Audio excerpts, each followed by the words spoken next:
Come with me as I tell a story about a rain-slick town of Devizes in 1700, where a feverish 12-year-old rescues a dying puppy and, against all odds, finds warmth, care, and a new beginning.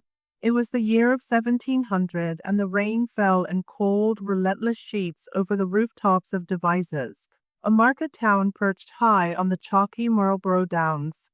The town's cobbled streets glistened with puddles, the air thick with the scent of wet wool and malt from the many brewhouses. In a narrow, draughty house on Snuff Street, the parish workhouse, 40-odd paupers huddled for warmth. Among them was a boy, small for his 12 years, known to all as Boy. Unfortunately, his given name, Henry, was seldom spoken, and he had almost forgotten it himself. Henry's world was one of routine and hardship. Each morning, before the first bell tolled from St. Mary's Church, he would rise from his straw mattress, careful not to wake the others who shared his bed. The workhouse was cold, the air sharp with the smell of damp stone and unwashed bodies. He pulled his battered cap low over his brow, wrapped his thin arms around himself, and slipped out into the pre-dawn gloom. But this morning, Henry's limbs felt heavier than usual. His head throbbed and his throat burned with every swallow. He shivered not just from the chill that seeped through the thin walls, but from a fever that had been growing for days. The workhouse was no place for the sick. There was no nurse, no medicine, only the hope that one might recover on their own.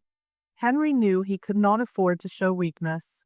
The overseers had little patience for illness, and the other paupers, desperate themselves, would not share what little comfort they had.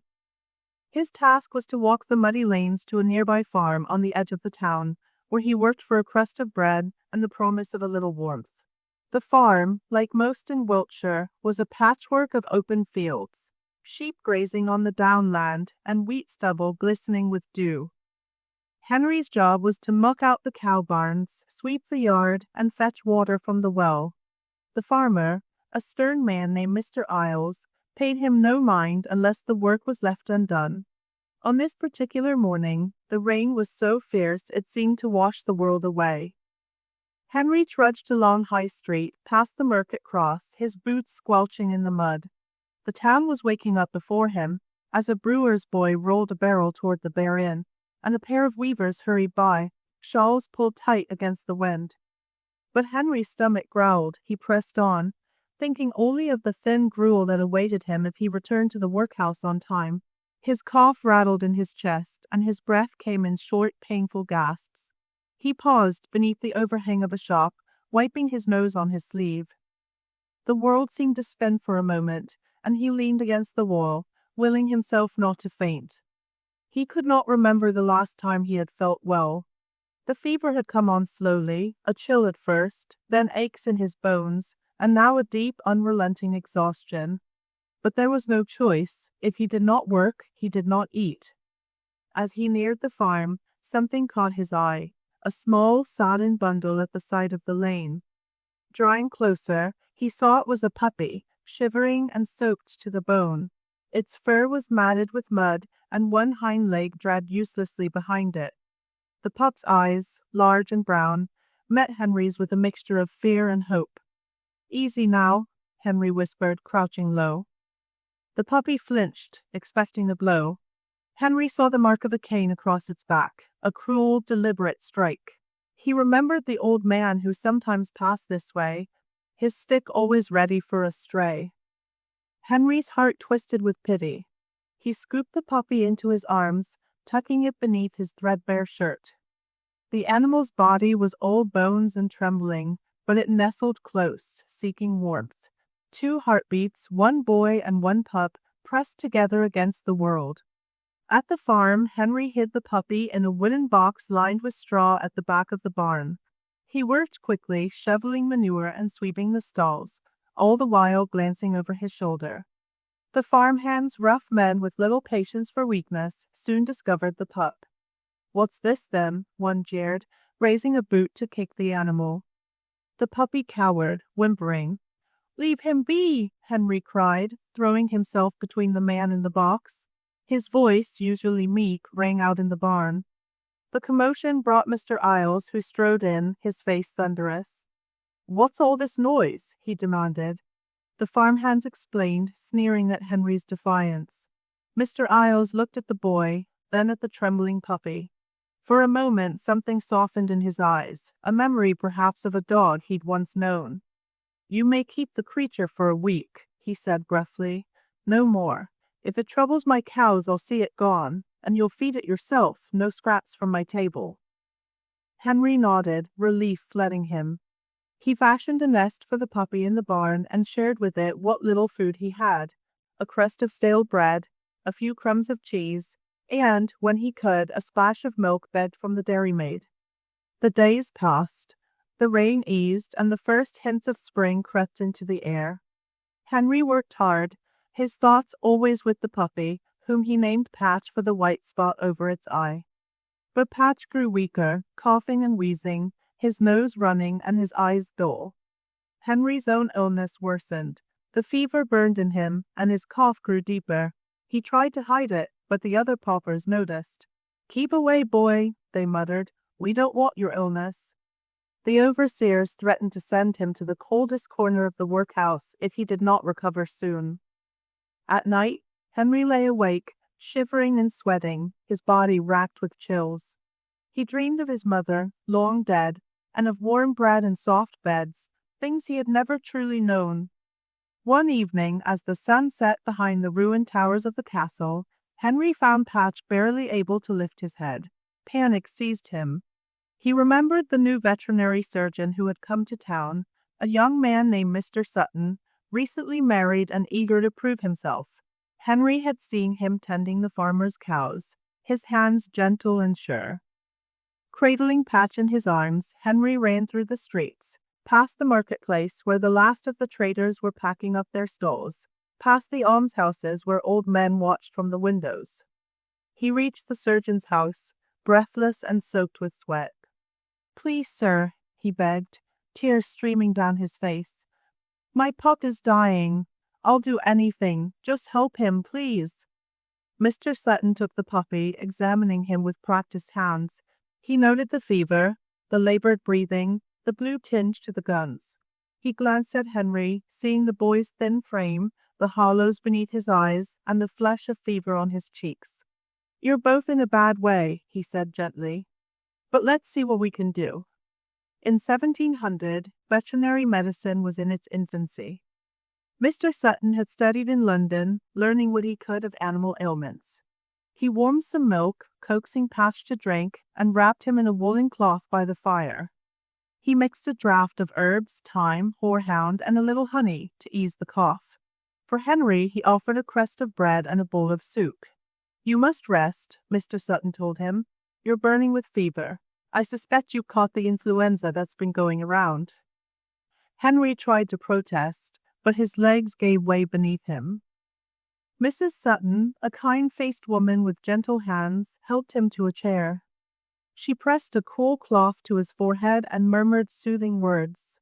The warmth of the fire, the softness of her touch, and the relief of being cared for at last overwhelmed Henry. He wept quietly for all the things he had lost. That night, Henry slept in the Suttons' kitchen, Patch curled beside him. Henry's fever broke slowly, like ice thawing under a weak sun. The first sign was small, a night when his sweat cooled and his breathing eased. He woke without the sharp, splintering pain in his chest and found Patch still curled against him, warm and steady. Mrs. Sutton moved about the hearth with a bowl of broth and a damp cloth, and Mr. Sutton sat by the window, watching the rain ease into a fine mist over the town.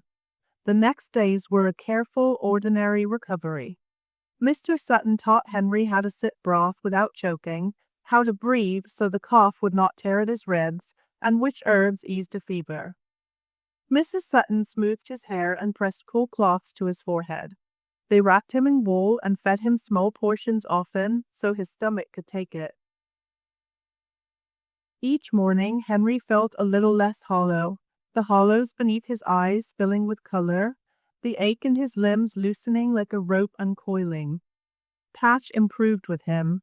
The puppy's eyes brightened, his cough thinned, and he began to wag his tail at the sound of Henry's voice. Mrs. Sutton braided a scrap of cloth into a tiny collar and tied it on, laughing softly when Patch tried to bite the loose end. The sight of the dog's small recovery made Henry laugh too, a sound that surprised him with how light it felt. When Henry could stand without swaying, Mr. Sutton walked with him to the workhouse on Snuff Street. The guardians listened as Mr. Sutton spoke plainly and offered a contribution toward Henry's upkeep. They made a brief note in their ledger and agreed to the arrangement. The constable led Henry's few belongings from the common room, and the bailiff made a short entry. Henry did not look back at the narrow windows where faces peered out. He kept his eyes on the road ahead. At the Sutton's house he was shown a bed that did not smell of straw, a bowl that was his alone, and a corner in the barn where he might learn to tend animals properly. Mr. Sutton showed him how to clean a stall without leaving a trace of muck, how to carry a pail without spilling, and how to feel for a pulse. Henry practiced binding a small cut with linen and honey until his fingers were steady.